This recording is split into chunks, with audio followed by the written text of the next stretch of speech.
الحمد لله رب العالمين وبه نستعين على أمور الدنيا والدين والصلاة والسلام على سيدنا محمد وعلى آله وصحبه أجمعين سبحانك لا علم لنا إلا ما علمتنا إنك أنت العليم الحكيم رب اشرح لنا صدورنا ويسر لنا أمورنا واحلل عقدة من ألسنتنا يفقه أقوالنا اللهم فقهنا في الدين وعلمنا تأويل واهدنا إلى صراطك المستقيم اللهم لا سهل إلا ما جعلته سهلا وأنت تجعل الحزن إلا ما شئت سهلا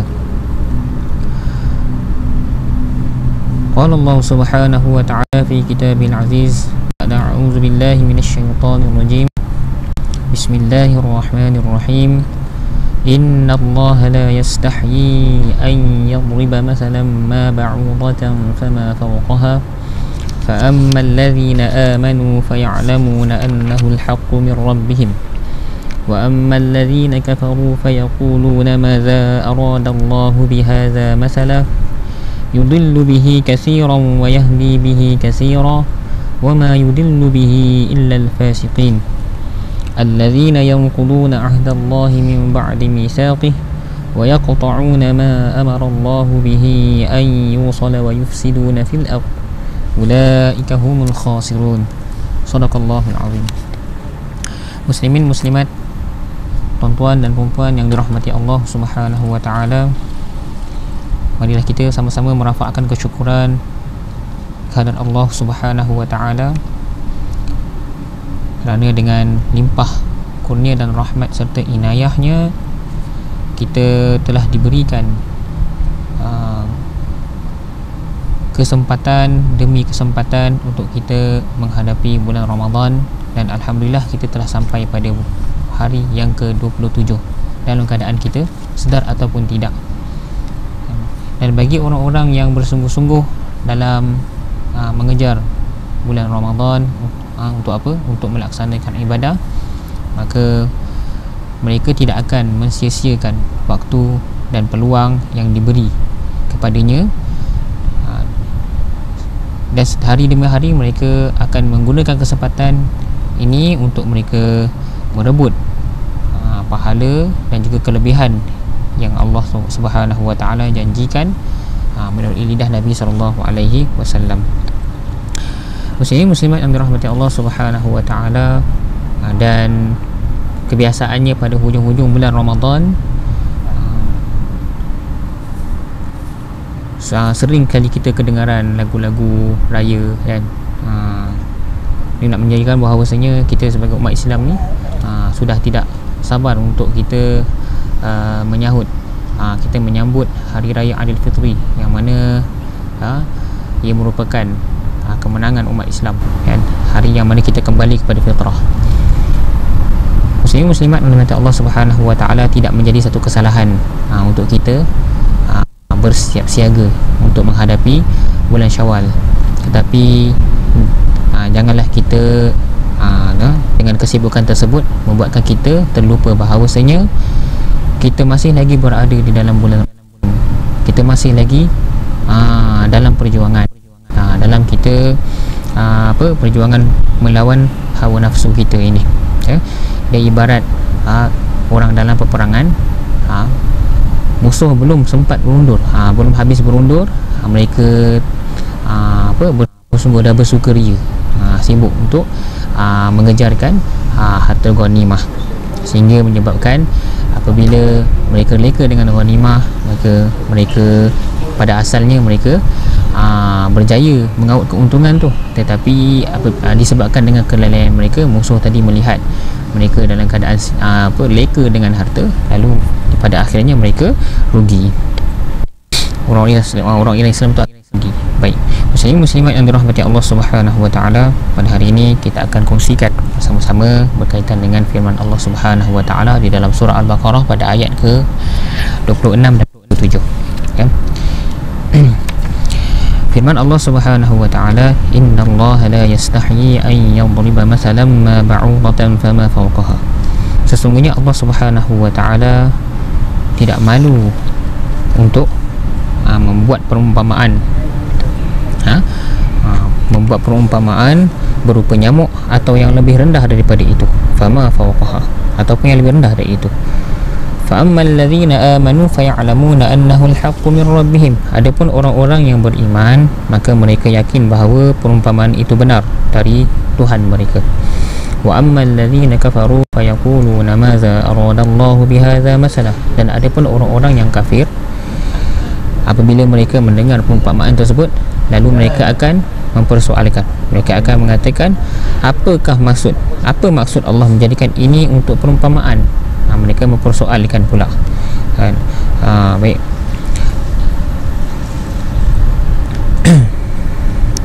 Madza aradallahu bihadza masalah yudillu bihi katsiran wa yahdi bihi katsiran, dengan perumpamaan itu banyak orang yang disesatkan oleh Allah, dan dengan perumpamaan itu pula banyak orang yang diberinya petunjuk.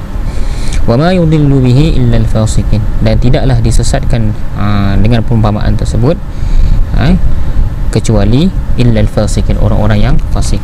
Muslimin muslimat yang dirahmati Allah Subhanahu wa taala, sebab Allah Subhanahu wa taala turunkan ayat ini adalah berpunca daripada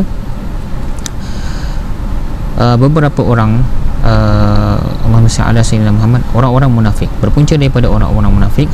Menurut riwayat daripada Ibnu Mas'ud dan beberapa orang sahabat menyebutkan bahawa ketika mana orang-orang munafik mereka, ketika Allah Subhanahu wa taala menyebutkan tentang dua permisalan bagi orang-orang munafik, ayat ini yang berkaitan dengan pada kita rujuk semula pada ayat yang berbunyi masaluhum kamasalil ladzi istawqada nara, ketika mana Allah Subhanahu wa taala berbuat perumpamaan orang-orang munafik seperti mana orang-orang yang menyalakan api, tatkala cahaya itu menerangi sekitar mereka, tiba-tiba Allah Subhanahu wa taala padamkan cahaya tersebut.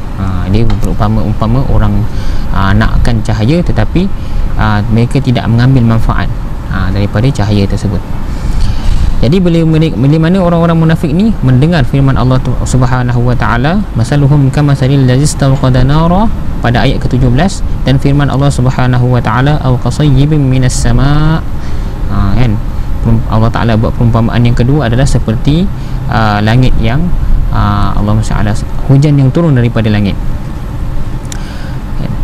Lalu bila mana orang munafik ni mendengar, mereka berkata, mereka mempersoalkan, kata Allah Subhanahu wa taala terlalu tinggi dan mulia untuk membuat permisalan seperti ini.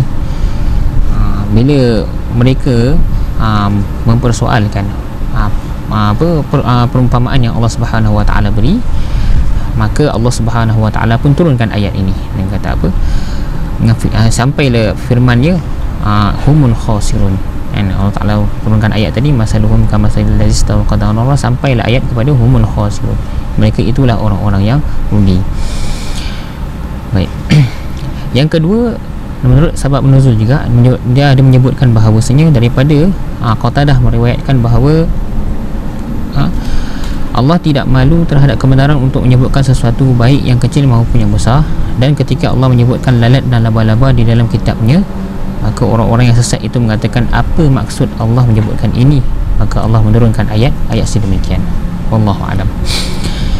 Jadi di sini kita dapat lihat bahawa sesungguhnya Allah Subhanahu wa taala di dalam Al-Quran, kalau kita baca, kalau kita menghayati makna-makna dan banyak perumpamaan-perumpamaan yang Allah Subhanahu wa taala berikan, sama ada disebut kat sini Allah Subhanahu wa taala sekali tidak akan meninggalkan daripada membuat perumpamaan berupa nyamuk. Dengan seekor nyamuk, sama ada seekor nyamuk tu diumpamakan dengan perkara yang sama sebanding dengannya. Bila kita lihat nyamuk itu binatang yang kecil, kan, serangga yang paling kecil di antara yang terkecil sekali, diumpamakan nyamuk tu dengan perkara yang lain ataupun dengan perkara yang lebih besar daripadanya. Sebagai contoh, diumpamakan nyamuk tu seperti diumpamakan dunia ini seperti nyamuk, kan? Disebutkan oleh daripada Allahumma salli ala sayyidina Muhammad, Abu Ja'far Ar-Razi meriwayatkan daripada Ar-Rabi' bin Anas, yang mengatakan bahawasanya ayat perumpamaan dengan seekor nyamuk itu adalah dikatakan ini adalah perumpamaan dunia yang Allah sebutkan, bahawa nyamuk itu hidup tanpa rasa lapar, namun jika ia kekenyangan maka ia pun mati. Begitu juga dengan hal orang yang sibuk mengejar keduniawi. Orang-orang yang Allahumma salli ala sayyidina Muhammad, mereka yang setelah sibuk dengan dunia dan juga kenyang dengan apa yang mereka nikmati daripada dunia tersebut, maka pada saat itulah ketika mereka hayal leka dengan duniawi hingga mereka kekenyangan, maka pada saat itu Allah Subhanahu wa taala mencabut nyawa mereka, seperti mana firman Allah Subhanahu wa taala disebutkan sebagai satu peringatan kepada kita, falamma nasu ma zukiru bihi fatahna alaihim abwaaba kulli syai'. Maka tatkala mereka melupakan peringatan yang telah diberikan kepada mereka, lalu di akhirnya kami pun membukakan semua pintu kesenangan untuk mereka. Kemudian fatahna alaihim abwaaba kulli syai'in hatta iza farihu, sehingga apabila mereka gembira dengan apa yang mereka nikmati, bima utu akhadnahum baghtata, kan, sehingga mereka gembira dengan apa yang mereka perolehi, akhadnahum baghtah, maka kami akan mengambil mereka dengan cara mengejut. Lalu mereka cabut nyawa mereka dicabut dengan cara mengejut.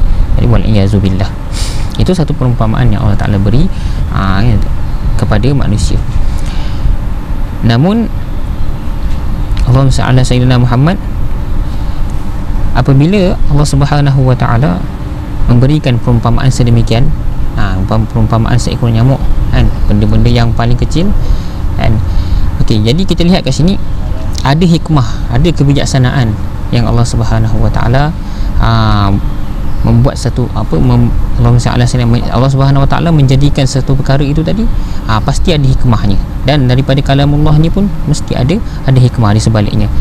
Tidak pernah Allah Subhanahu wa Ta'ala menjadikan sesuatu itu sia-sia, dan juga Allah Subhanahu wa Ta'ala tidak pernah menyatakan sesuatu, berfirman kepada sesuatu daripada Al-Quran ni tadi, kita lihat itu sia-sia. Tidak pernah ada sia-sia, semua ada hikmah di sebaliknya. Allahumma salli ala sayyidina Muhammad. Dan kita lihat sini mengapa Allah Subhanahu wa Ta'ala membuat satu pembandingan dengan perkara yang lebih kecil yang kita anggap itu sebagai seekor nyamuk, tidak ada apa-apa sangat, kan? Tidak ada apa-apa nilai pada seekor nyamuk sekalipun, kan? Tetapi bagi Allah Subhanahu wa Ta'ala, perkara yang kecil itu adalah, walaupun sekalipun ia remeh, tetapi Allah Subhanahu wa Ta'ala tetap mengambil ia sebagai satu perkara yang serius. Kalau sekecil-kecil perkara pun Allah Subhanahu wa Ta'ala kira, bagaimana dengan sebesar-besar perkara. Baik, jadi Allahumma salli ala sayyidina Muhammad. Selepas daripada Allah Subhanahu wa Ta'ala membuat perumpamaan seperti ini, maka golongan yang mendengar tadi, bagi yang mendengar firman Allah Ta'ala ni ada dua. Yang pertama, orang yang beriman. Bagi orang yang beriman, apabila mendengar firman Allah Ta'ala, fa'ammal ladzina amanu faya'lamuna annahu al-haqqu min rabbihim, mereka tidak akan mempersoalkan. Adapun orang yang beriman, ada keimanan dalam hati mereka, apabila mereka mendengar ayat-ayat Allah Ta'ala, mereka tidak akan sekali mempersoalkan, bahkan mereka akan terima, dan mereka mengatakan bahawasanya faya'lamuna annahu, mereka tahu bahawasanya perumpamaan yang Allah Ta'ala beri itu benar. Sekali-kali mereka tidak akan menafikan dan tidak akan mempersoalkan. Jadi di sini berbeza dengan golongan-golongan kafir. Golongan-golongan kafir ni dan juga golongan munafik, mereka apabila mendengar firman Allah Ta'ala ni, maka mereka mula mempersoalkannya, kan? Ada yang menyebut seperti mana yang disebutkan pada awal tadi, kan? Kalau golongan-golongan munafik ni, bila mereka mendengar perumpamaan sebegini, mereka akan membuat alasan Allah Subhanahu wa Ta'ala terlalu tinggi. Sepatutnya Allah Subhanahu wa Ta'ala tidak layak bagi Allah Subhanahu wa Ta'ala untuk membuat perumpamaan seperti seekor nyamuk. Bahkan Allah Ta'ala sifat dia, sifat Allah Subhanahu wa Ta'ala adalah Al-Ali, maha tinggi, kan? Al-Jalil. Tetapi di sini bila mana Allahumma salli ala sayyidina Muhammad, Allah Subhanahu wa Ta'ala tempelak, menolak, menangkis dakwaan orang-orang munafik tadi. Lalu Allah Ta'ala kata, Allah Ta'ala sikit pun tidak akan rasa malu untuk membandingkan kamu dengan perkara yang remeh. Semua tu sesuai dengan kamu, kan? Kalau orang yang beriman, apabila mereka mendengar ayat sebegini, mereka akan berfikir, apakah hikmah, apakah faedah, apakah pengajaran yang Allah Subhanahu wa Ta'ala cuba untuk sampaikan kepada hamba-Nya. Baik. Adapun orang-orang kafir, mereka pun akan mempersoalkan juga kepada Allah Taala, apakah maksud yang Allah Taala ingin sampaikan, apakah maksud Allah Taala sebutkan sebegini dan begitu. Okay? Jadi ini perbezaan di antara cara penerimaan daripada dua golongan ini, antara dua orang yang beriman dan juga orang kafir. Baik. Jadi apakah sebab? Apakah sebabnya Allah Subhanahu Wa Taala Allahumma salli ala sayyidina Muhammad. Kita lihat apakah sebab perumpamaan sebegini diberikan. Dan sebabnya adalah Allah Taala turunkan ayat sebegini. Yang pertama adalah nak dia punya, kita kata hasil dia adalah nak menambahkan lagi kesesatan kepada orang-orang yang kafir dan menambahkan lagi keraguan dalam diri golongan munafik. Kerana golongan yang hati mereka telah ditutup oleh Allah Ta'ala dan juga akal fikiran mereka juga tidak dihilangkan oleh Allah Subhanahu Wa Ta'ala, seolah mereka macam seorang yang tidak dapat berfikir dan orang yang seolah-olah tidak ada perasaan. Maka ketika itu mereka apabila dibacakan ayat Al-Quran, diberikan teguran, diberikan nasihat, maka benda itu semua tidak ada, tidak ada apa-apa lagi kegunaan dalam diri mereka. Ini kalau ada berbeza dengan orang yang beriman, apabila dibacakan ayat Allah Ta'ala, semakin bertambahlah hidayah dan juga keimanan mereka kepada Allah Ta'ala itu sendiri. Baik. Kemudian pada ayat yang seterusnya, allazina yanquduna ahdallahi min ba'di mitsaqih wa yaqta'una ma amara Allahu bihi ay yusala wa yufsiduna fil ard ulaika humul khasirun. Iaitu Allahumma shalli ala sayyidina Muhammad, orang-orang yang melanggar perjanjian Allah setelah perjanjian itu teguh dan memutuskan apa yang diperintahkan oleh Allah kepada mereka untuk menghubungkannya dan membuat kerosakan di muka bumi ini, mereka itulah orang-orang yang merugi. Muslimat yang dirahmati Allah Subhanahu Wa Taala. Baik, ayat ini mengingatkan kepada disebutkan ayat ini mengingatkan kepada golongan-golongan ahli kitab.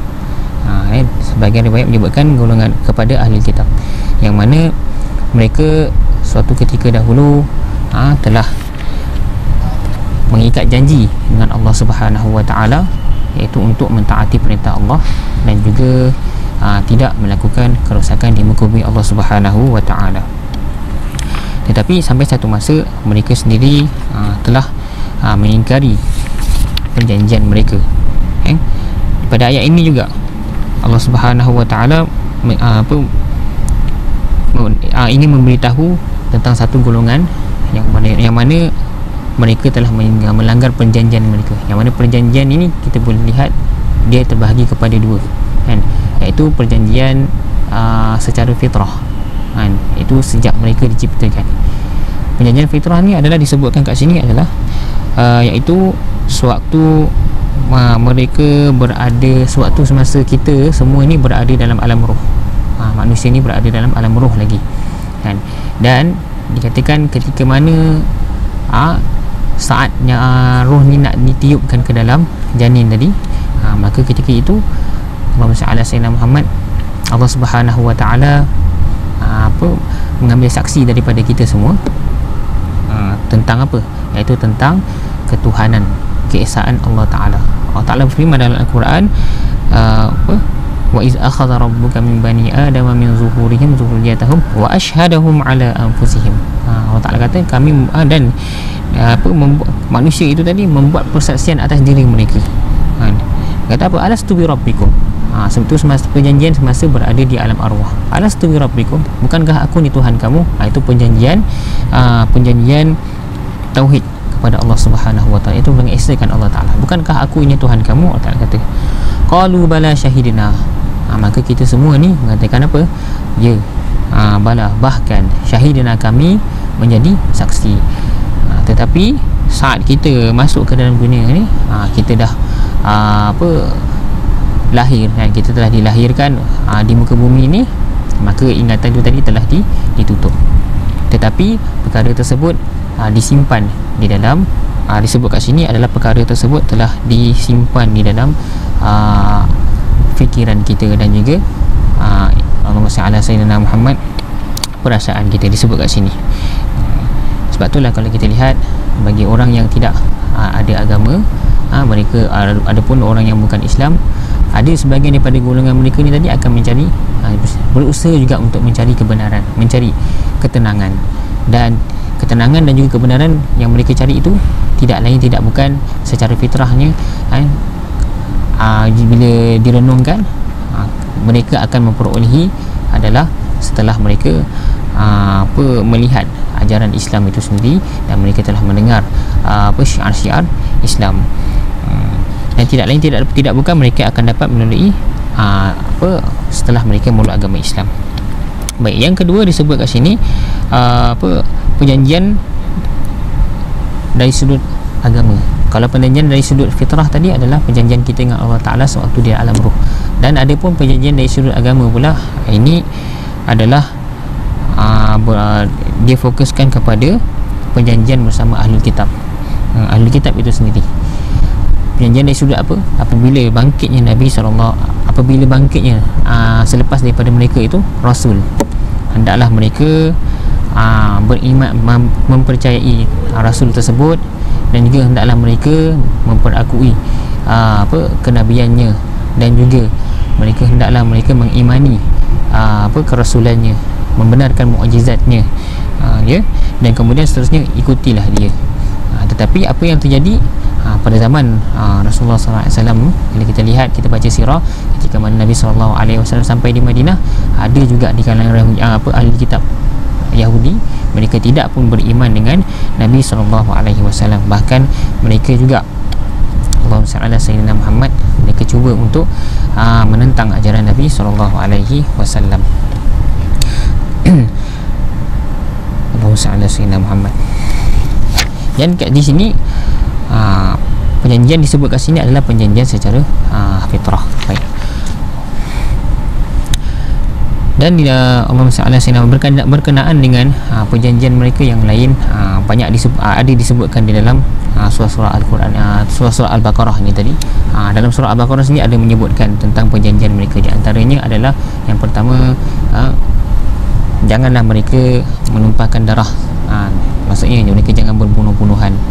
Dan yang kedua, jangan mereka kata sebut sini, jangan kamu keluar daripada negara kamu sendiri, ataupun jangan kamu menghalau orang lain keluar daripada negara kamu. Tetapi sebaliknya, mereka melakukan sedemikian. Dan banyak lagi pengkhianatan yang telah mereka lakukan selepas daripada mereka mengambil perjanjian tersebut. Baik, jadi kaitan musyrikin dan kaitan ayat ni juga, ayat 27, 26 dan 27 ni, antaranya lain adalah Allahumma salli ala sayyidina Muhammad, dia nak menyebutkan juga berkenaan dengan kaitan dia dengan ayat yang sebelum ni, iaitu Allahumma salli ala sayyidina Muhammad dengan mukjizat Al-Quran sendiri. Apabila Allah Ta'ala mencabar golongan-golongan musyrikin untuk apa? Supaya dapat datangkan satu surah, lalu mereka tidak berjaya. Tetapi orang-orang musyrik Mekah ni, bila mereka gagal untuk mendatangkan satu ayat, ataupun mereka menyahut cabaran daripada Allah Ta'ala ni, mereka cuba cari kesalahan yang lain, tetapi mereka tidak mampu. Mereka cari idea yang lain, lalu mereka mendapat satu jalan, mereka berjumpa dengan golongan-golongan ahli kitab, golongan ahli kitab. Baik. Jadi selepas mereka berjumpa dengan golongan ahli kitab, mereka bertanyakan tentang Muhammad SAW, dan mereka cuba untuk mendapatkan satu idea dan satu cadangan daripada ahli kitab itu tadi. Untuk apa? Supaya mereka dapat Allahumma salli ala sayyidina Muhammad, mereka dapat menggagalkan seruan dakwah Nabi SAW. Dan lalu ahli kitab ni tadi, apabila mereka mendengar ayat-ayat seperti ini, perumpamaan-perumpamaan yang Allah Ta'ala buat ni, seperti mana nyamuk, laba-laba dan sebagainya, maka mereka pun berkata kepada orang-orang musyrikin, dan sepatutnya perkataan laba-laba, lalat kan, yang mana dianggap sebagai sekecil-kecil makhluk, sehina-hina makhluk, tidak sepatutnya berada dalam kitab suci. Kerana makhluk dan lalat tu sendiri adalah binatang yang kotor, Tetapi mengapakah dia perlu berada di dalam kitab suci ini? Sepatutnya tidak perlu ada. Jadi ayat ini tadilah, ayat inilah yang seolah-olah menempelak orang Quraisy dan juga menjadi penentang terhadap orang Yahudi sendiri, mengingatkan sendiri kepada orang Yahudi. Ini komplot antara dua orang ni lah kan, munafik musyrikin Makkah dan juga munafik Yahudi. Baik, muslim muslimat yang dirahmati Allah Subhanahu wa taala. Jadi apa yang kita boleh ambil daripada ayat ni, pengajaran ni adalah yang pertama berkenaan dengan perumpamaan. Perumpamaan ni adalah yang pertama, kepentingan dalam kita nak menjelaskan ataupun nak memberikan penjelasan dan juga pengajaran kepada seseorang. Kita lihat di sini Allah Subhanahu Wa Taala seringkali membuat satu perumpamaan. Apa tujuannya adalah untuk memberi kefahaman kepada manusia, dan perkara itu jugalah digalakkan kepada Nabi SAW. Dan kita lihat dalam hadis-hadis Nabi SAW sendiri, banyak Nabi SAW membuat perumpamaan. Sebagai contoh berkaitan dengan niat dalam setiap amal, kan? Nabi SAW membuat contoh sebagai mana hijrah Ummu Qais, dan orang yang berhijrah. Maksudnya setiap orang ni tadi, setiap amalan itu bersandarkan dengan niat, kan? Umpama dia apa? Orang yang berhijrah, kalau hijrahnya kerana Allah Ta'ala, maka hijrahnya akan memperolehi pahala daripada Allah Ta'ala dan juga keredaannya. Manakala kalau sekiranya hijrahnya untuk mendapatkan perkara yang lain, maka jadi hijrahnya tadi hanya sekadar penat dan lelah saja. Itu perumpamaan Allah Ta'ala yang Nabi SAW berikan. Dan antara contoh perumpamaan yang lain pula yang Nabi SAW sering berikan kepada kita adalah berkaitan dengan perkara-perkara syubhat yang tidak perlu kita semua berjaga-jaga dengannya. Nabi SAW membuat perumpamaan syubhah ni tadi dengan Allahumma salli ala sayyidina Muhammad, seorang pengembala yang mana dia menternak menternak kambing-kambingnya tadi di satu kawasan yang berhampiran dengan kawasan larangan. Dia nak katakan kalau kalau sekiranya pengembala tadi ni dia tidak berjaya menjaga binatang ternakan dia dengan baik, binatang ni tadi akan jatuh termasuk di kawasan larangan, yang menyebabkan binatang dia tadi akan dibunuh. Begitu juga dengan perkara yang haram, perkara yang syubhah. Kalau dia tidak dijaga dengan baik, tidak diperiksa dengan baik, maka kelak nanti sedar tidak sedar, sedar ataupun tidak, kita akan terjatuh ke dalam perkara haram. Baik, itu yang pertama berkaitan dengan perumpamaan. Ini adalah dia punya faedah dia adalah untuk memberi kefahaman kepada orang. Baik, yang seterusnya adalah nak menunjukkan kepada kebijaksanaan Allah Subhanahu Wa Taala sendiri apabila Allah Subhanahu Wa Taala memberikan satu perumpamaan tersebut, meskipun sama ada perkara itu tadi mengaibkan ataupun tidak, sikit pun tidak, Allahumma salli ala sayyidina Muhammad, sikit pun tidak menjejaskan Allah Taala. Tetapi sebaliknya perkara tersebut adalah sesuai dengan semua keadaan. Baik, dia umpama seperti mana orang yang kalau kita lihat orang yang suka mencela orang lain, sebagaimana contoh orang kaya mencela orang miskin, kan? Dia buat umpamaan orang miskin dengan perkara-perkara yang kotor. Contoh, sebab apa dia berani buat macam tu? Kerana dia melihat bahawa orang yang miskin tu tidak ada apa-apa seperti apa yang dia ada, tidak memiliki kekayaan seperti mana yang dia ada. Begitu juga dengan orang yang kuat ni tadi, mereka memperkecil-kecilkan, meremehkan orang yang lemah, kan? Sebab apa? Kerana orang yang lemah ni tadi tidak ada kekuatan seperti dia. Begitu Allah Ta'ala, kan? Allah Ta'ala ni dia buat apa-apa saja, dia buat perumpamaan apa saja yang dia suka, dia tak memilih sama ada perumpamaan tu mengaibkan orang ke, sama ada boleh mengaibkan Allah Ta'ala, tidak. Kerana apa? Kerana keagungan, kan, ketinggian dan kebesaran semua itu ada pada diri Allah Subhanahu Wa Ta'ala, ada pada zat Allah Ta'ala, tidak ada pada yang lain. Maka dialah yang lebih layak dalam nak membuat perbandingan. Sama ada perbandingan tersebut sampai satu tahap boleh menjatuhkan seseorang, ataupun sama ada dia boleh mengangkat darjat seseorang yang lain. Jadi muslimat yang dirahmati Allah Subhanahu Wa Taala, saya rasa cukup sekadar ini sahajalah untuk tazkirah pada tengah hari ini. mohon maaf atas kekurangan. Yang baik itu datang daripada Allah Subhanahu wa taala, yang mana yang kurang itu adalah kelemahan dan kejahilan serta kedhaifan pada diri saya sendiri. Jadi cukup sekadar itu. Aku qauli hadza, astaghfirullahalazim li wa lakum. Assalamualaikum warahmatullahi wabarakatuh.